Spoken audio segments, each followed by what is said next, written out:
Ili wewe kwanza kupata taarifa zetu za kimichezo na burudani, ungana nasi kwa kubonyeza neno subscribe ambalo lipo chini ya video hii upande wa kulia, kisha washa alama ya kengele itakayokuja mara baada ya kusubscribe. Utakuwa wa kwanza kupata taarifa za kila video mpya pindi tu tutakapokuwa tunaziposti kwenye channel yetu, kwa habari zote za kimichezo na burudani, usajili, uchambuzi, True Talk, ukweli unaongea.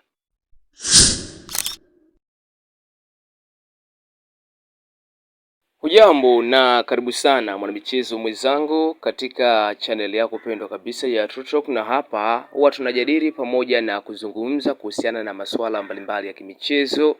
lakini pia kuhusiana na yale yote ambayo yanakuwa yanajiri huko viwanjani, hususan tetesi za usajili, uchambuzi, lakini pia tathmini ya msimamo wa ligi kuu soka Tanzania bara, namna ambavyo unakwenda, na pamoja na yale yote ambayo yanakuwa yanajiri huko viwanjani. Na mimi nitumie nafasi hii kukukaribisha pamoja na kukualika kwa kuwe mdau wangu wa nguvu, ambaye ndio mara yako ya kwanza kabisa kuweza kukutana nasi. Tafadhali sana mimi nikusihi fanya kubonyeza neno subscribe ambalo lipo chini ya video hii upande wa kulia, kisha washa alama ya kengele itakayokuja mara baada ya kusubscribe. Utakuwa wa kwanza kupata taarifa za kila video pindi tu tutakapokuwa tunaziposti kwenye channel yetu.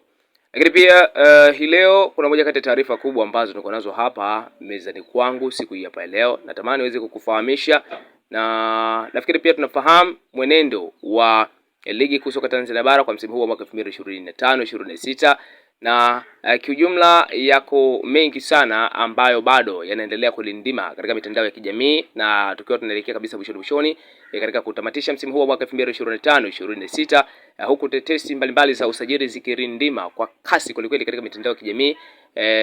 ili kuhakikisha kwamba mara baada ya dirisha kubwa la usajili itakapofunguliwa, vilabu vitaenda kukamilisha sajili za wachezaji kutoka katika maeneo mbalimbali ili kuimarisha vikosi vyao kwa lengo la kukabili vyema msimu ujao wa mwaka 2026-27 kwa michuano yote ya NBC Premier League, kwa maana ya ligi kombe la kwa maana ya michuano yote ya ndani na ya kimataifa kwa kombe la shirikisho barani Afrika, lakini pia ligi ya mabingwa barani Afrika kwa vile vilabu vikubwa ambavyo vitapata nafasi ya kwenda kushiriki mashindano hayo. Sasa miongoni mwa taarifa ambazo niko nazo hapa ni kutoka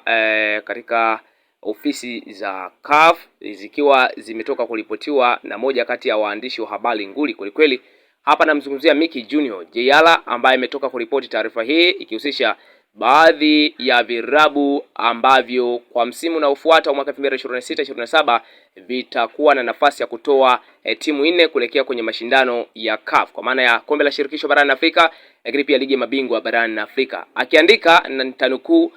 hapa kama alivyoandika, anasema the following countries will have 4 representatives in CAF interclub competition next season. 2 clubs in the CAF Champions League and 2 in the CAF Confederation Cup. And those countries, Egypt, Morocco, Algeria, Tunisia, Angola, Cote d'Ivoire, Mali, Nigeria, DR Congo, South Africa, Sudani and Tanzania.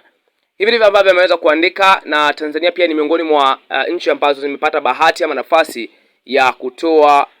vilabu 4 vitakavyoenda kushiriki mashindano ya CAF kwa maana ya kombe la shirikisho barani Afrika, lakini pia ligi ya mabingwa barani Afrika. Hiki ndicho ambacho nilikuwa nimeua kuweza kushare na wewe mdau wangu wa nguvu, lakini pia usisahau ku like hii video pamoja na kushare na rafiki zako ili kusudi nao uweze kufahamu kile ambacho kinaendelea katika mitandao ya kijamii na katika ulimwengu wa soka. Lakini pia kwa sanjari na hayo, kabla hatujamaliza, tukiangalia kwenye tetesi mbalimbali za usajili, ni kijumla ni kwamba yako mengi sana ambayo yamejiri huko. Tetesi za usajili zinarindima kwa kasi kuelekea katika mitandao hii ya kijamii, ikiwa unafahamu kabisa kwamba tuko mbioni tukielekea kutamatisha msimu huu wa mwaka 2025-26, na vilabu vya ndani ya Tanzania viko katika maandalizi ya kuhakikisha kwamba wanaenda kupata machaguo ya wachezaji ambayo ni sahihi. Kwa hiyo scouting ziko kazini kufanya uchunguzi wa kina kwa baadhi ya majina ya wachezaji ambao wamekwisha kupendekezwa na timu, ili kuhakikisha kwamba wanakwenda kujiridhisha na viwango vyao kwa lengo la kupunguza kwa lengo kupunguza lile wimbi la kupata machaguo ya wachezaji ambao sio sahihi, ambao wanakuwa hawakidhi mahitaji ya timu. Na haya yamekuwa yakijitokeza mara baada ya dirisha kubwa la usajili kufunguliwa, kwa sababu pressure inakuwa ni kubwa na muda unakuwa ni mchache. Kwa hiyo vilabu vingi vikijikuta vinafanya sajili za wachezaji ambao kimsingi hawana taarifa nyingi za kutosha ama hawajajiridhisha na viwango vyao. Kwa hiyo kwa hivi sasa mfumo umebadilika.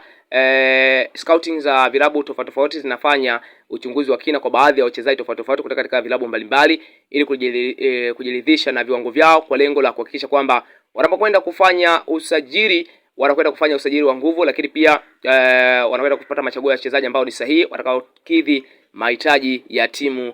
husika. Hiki ndicho ambacho nilikuwa nimeua kuweza kushare na wewe mdau wangu wa nguvu, lakini kukumbushe kwa kwa ambaye ndio mara yako kwanza kabisa kuweza kukutana nasi, tafadhali sana mimi kusihi fanya kubonyeza neno subscribe ambalo lipo chini ya video hii upande wa kulia, lakini pia washa alama kengele itakayokuja mara baada ya kusubscribe. Utakuwa kwanza kupata taarifa za kila video mpipindi tu tutakapokuwa tunaziposti kwenye channel yetu. Mimi ni Masajina, hii ni True Talk, na binafsi sina jingine la ziada la kuzungumza zaidi tu, nikutakie wakati mwema. Bye bye.